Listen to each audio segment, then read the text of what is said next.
Hey everybody, it's Brent from stringdreaming.com. In this video, actually this is going to be a series of videos, probably be about 4 of them, where we're going to be talking about playing the open chords. And they're called open chords because when you play them, a lot of times some of the strings are going to be open. So for example, in this chord, this is a C major, I'm actually using this note right here, which is a, this is the G. Okay, and that note is in the chord, and it's an open string. Sometimes people call these the first position chords because they're basically by the first fret over here.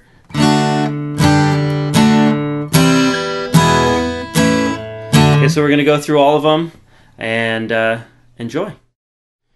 Okay, let's do C major first. Okay, C major chord. All right, it looks like this right here. You'll see that my pinky right here isn't actually doing anything. I'm just kind of resting it to the side. So it kind of looks almost like it's maybe playing that fret right here, but it's not. Okay, so that's one of the disadvantages of video, is that you can't see that this finger isn't really doing anything unless I kind of wave it at you like that. Hello. Okay, so C major, here's what we're going to do. Okay, you're going to take your ring finger and you're going to put it on the 3rd fret of the 5th string right there. Then you're going to have your middle finger on the 2nd fret of the 4th string right there. Then you're going to have your index finger on the 1st fret of the 2nd string. Okay, so you're going to skip the 3rd string. That's going to be our open string. 3rd string right there. And we're going to play our 1st finger on the 2nd string, 1st fret. Okay? So index, middle, ring, middle, and index. Ring, middle, index. Okay, there we go. And then you're going to play this. And it's probably going to sound something like this. Okay? Not too pretty. It should sound like this. That's the way it should sound. The reason that when you play it, it'll probably sound kind of muffled and muted is because of 2 reasons. First of all, your fingers might not be strong enough to completely depress the string all the way so that it's resting on the fret and stopping the string properly. Second of all, you might be actually taking one of your fingers and laying it, if you can see this, laying it sideways over some of the other strings. So instead of having it arched up like that, you can see the arch, you have it laying over the strings like that.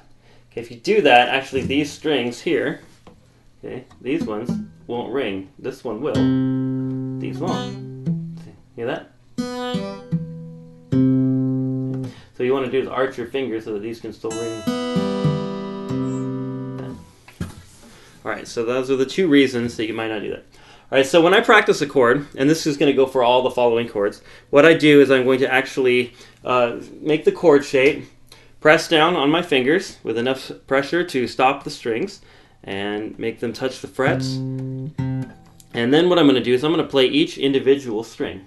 Okay, so I'm going to start with this one.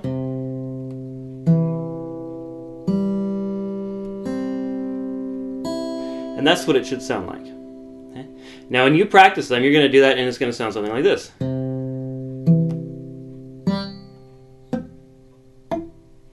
And that's for those reasons. Now, what you're going to do is you're going to go through and figure out why each string isn't working and fix it. Okay, so the first string is just fine. That one's pretty easy because this is a pretty strong finger. Your ring finger is pretty strong. And the second string, though, could have 2 problems. Your middle finger might not be depressed enough and it might sound like this. Okay. Or you might be covering it with your ring finger, like this.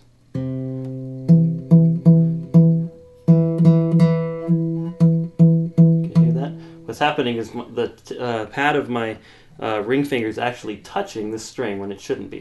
Okay, so you want to make sure that you have a nice arch to your fingers so that this part of your finger is actually arching up and over the other ones. Okay.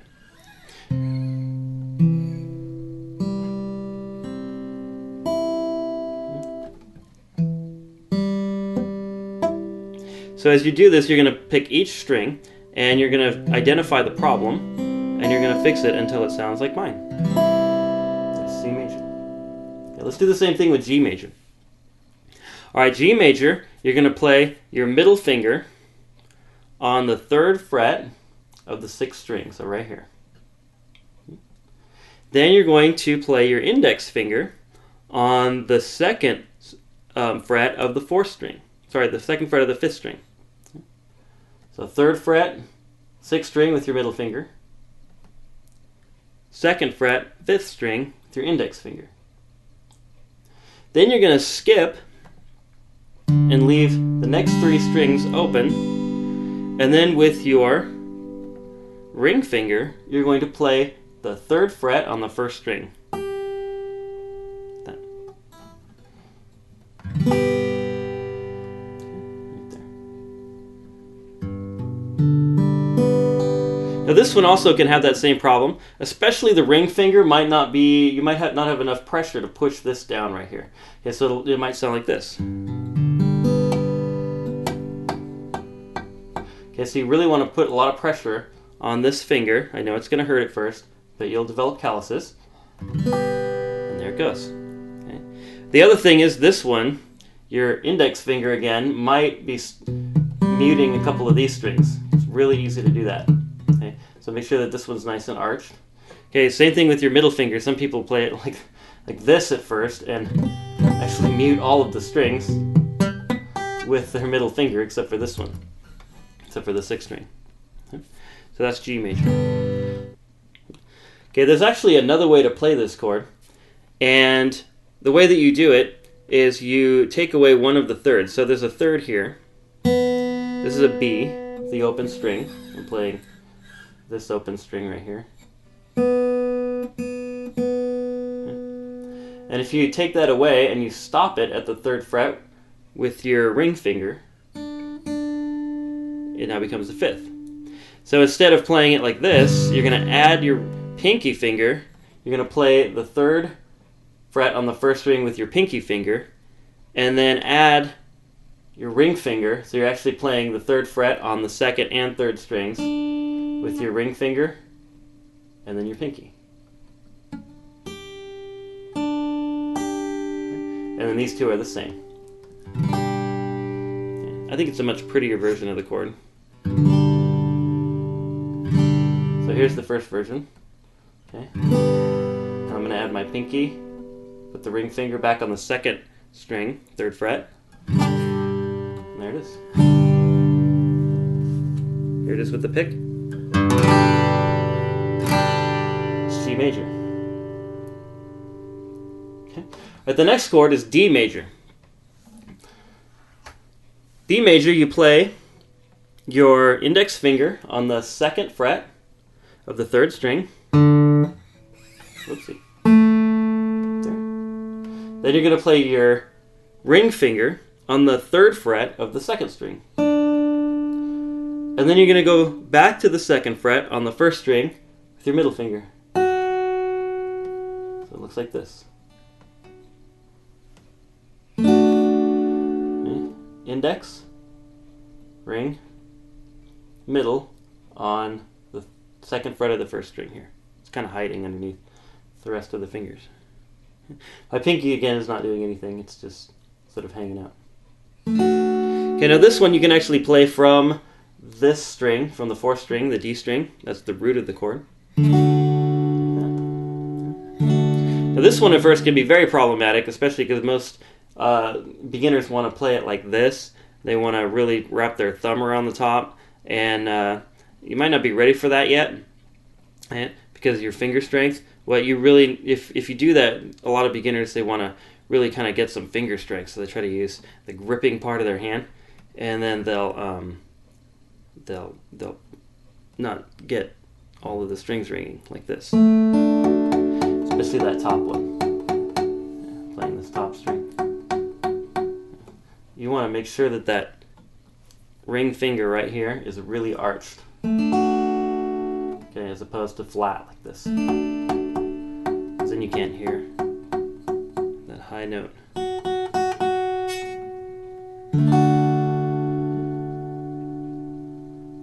Okay, that's D major. Now on D major, when I play D major, I don't play these two strings. One of them is actually in the chord, the A, but the E is not. It's actually like a D major 9 chord or something. Actually an add 9. But the 9's on the bottom, so it really muddies up the chord. Here's what you can do with that. When you're ready to, you can actually take your thumb and wrap it around the top of your guitar like this. John Mayer does this all the time, by the way, but he actually frets the notes like... Okay, so you're going to wrap it around, but instead of fretting the notes, you're just going to lay it on top so that it's actually muting on purpose. See that? Okay, so I'm just touching my thumb to the top of the strings, just a little bit, enough to mute it, but not enough to fret it. Okay, that would be wrong. This is right. Okay? So when you play the D major chord, if you wrap this thumb around, those strings actually don't sound. Let me show you. So you only get the ones that you want here, and not these. That's D major. Now don't worry about the muting thing on D major at first. Just focus on trying to remember to get your fingers here.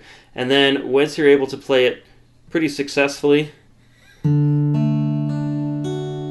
you want to do some strumming, that'd be the time that you want to start thinking about wrapping your thumb around them.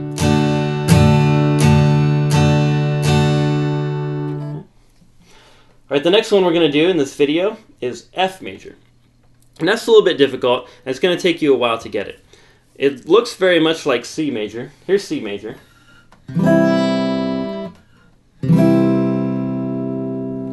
Here is F major. F major takes a lot of hand strength, and I'll show you why in a second. Okay, so on F major, we're going to take our ring finger and put it on the 3rd fret of the 4th string, right here. Then we're going to take our middle finger and put it on the 2nd fret of the 3rd string, right here. And then with our index finger, we're actually going to play the 1st fret of the 2nd string. And then we're going to lay it flat like this. And we're going to play the 1st string, 1st fret as well. So we're actually going to play this, the 2nd string 1st fret and the 1st string 1st fret with one finger. Okay. Now I'm actually pinching pretty hard on my guitar right here to make that happen, because not only are you pushing down on one string, but you're actually pushing down on 2 strings with that finger. That's what makes F major difficult. The other thing that makes F major difficult is you also have this ring finger has to arch up and over the 1st, 2nd, and 3rd strings while you're holding these 2 down. So it can be quite a little finger exercise for you, and you can feel very, very challenged by this chord. But if you keep at it, you'll eventually get it and build that finger strength. Just keep trying it. It's not necessary to get it perfect at the beginning. It's going to sound a lot like this in the beginning. But identify why. Just make sure that this one is arched up and over so that it's not muting these strings. And make sure that you have enough pressure on your index finger to hold down both strings on the 1st fret. It's F major. This one too, once you get all this done, you can also wrap your thumb around like D major. There's another way to play it. It looks like this when we do bar chords. This is a bar, but we'll talk about that later.